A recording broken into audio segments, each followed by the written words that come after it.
في عالم بيحصل فيه كل يوم هجمات مش بنشوفها، قرارات بتتاخد في أجزاء من الثانية. ظهر لاعب جديد بيغير كل القواعد. الذكاء الاصطناعي، هل إحنا اللي بنستخدمه ولا هو اللي بيستخدمنا؟ وإزاي بقى عنصر أساسي في عالم السايبر اللي كله في الأساس أسرار؟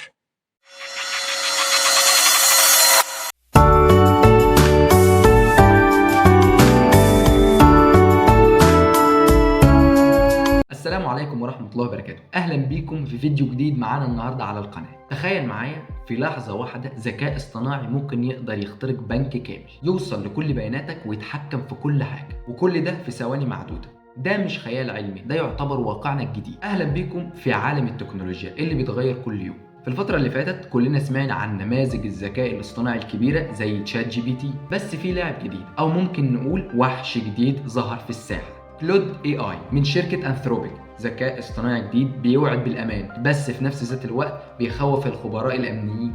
هل كلود خصوصا بعد ظهور نسخته المرعبة كلود ميثوس هيقدر يحمينا من اخطر الهجمات، ولا هو نفسه ممكن يكون اخطر سلاح في ايد الهاكرز؟ هل احنا بجد داخلين عصر جديد، عصر الاي اي هاكرز؟ عشان نفهم القصة كلها لازم نرجع خطوة لورا. لازم نعرف ايه هو كلود. ببساطة كلود هو نموذج لغوي كبير او LLM Large Language Model، يعني هو برنامج ذكاء اصطناعي تم تغذيته وتدريبه على كميات كبيرة قوي من النصوص والبيانات عشان يقدر يفهم اللغة البشرية ويكتب ويحلل وحتى يبرمج. ممكن تقول زي شات جي بي تي، بس انثروبيك بتقول ان كلود بيتبع نهج جديد وهو مبني على مبادئ الامان والاخلاقيات. يعني ممكن نقول ان هم حطوا له دستور داخلي، مجموعه قواعد اخلاقيه محطوطه جواه عشان يتصرف بامان وما يضرش حد. بس هل الدستور ده كفايه، خصوصا لما يكون الاي اي او الموديل قادر يكتب ويحلل ويبرمج ويكتشف ثغرات؟ خلينا نقول ان الذكاء الاصطناعي دخل مجال الامن السيبراني من فتره طويله وبقى سلاح ذو حدين. بالنسبه للدفاع، الاي اي بقى يقدر يحلل كميات بيانات ضخمه جدا، يكتشف انماط هجمات جديده، يتوقع الثغره قبل ما تحصل. شركات كبيره جدا زي IBM، بالو التو، كراود سترايك بقت تستخدم الاي اي عشان تحمي نفسها من الرانسام وير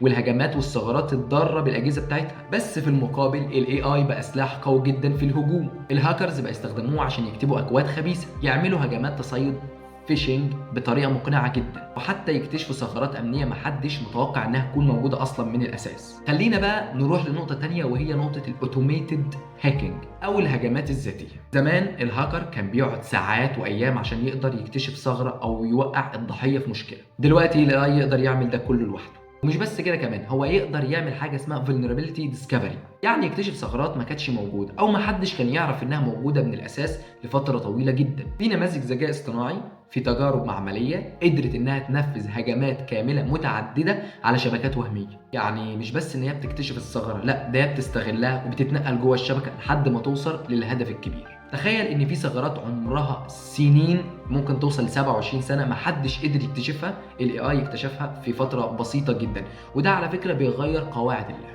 يبقى الاي اي هنا سلاح ذو حدين، يعني ممكن يحمي الشركات من هجمات مدمره، بس في نفس الوقت الاي اي ممكن يدمر الشركات دي تماما.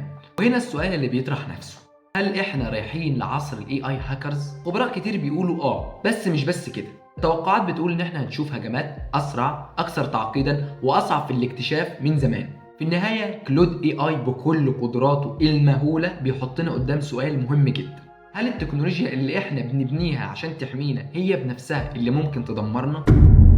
الأمان في عصر ال AI مش مجرد برنامج حماية، ده تحدي أخلاقي هيقدر يحدد شكل عالمنا المستقبلي. بس برضه قول لي رأيك، هل احنا مستعدين للتغيير ده؟ هل احنا مستعدين للمستقبل ده؟ سيب رأيك في الكومنتات، وما تنساش تعمل لايك واشتراك على القناة عشان تشوف كل جديد في عالم التكنولوجيا والأمن السيبراني. أشوفكم في الفيديو الجاي.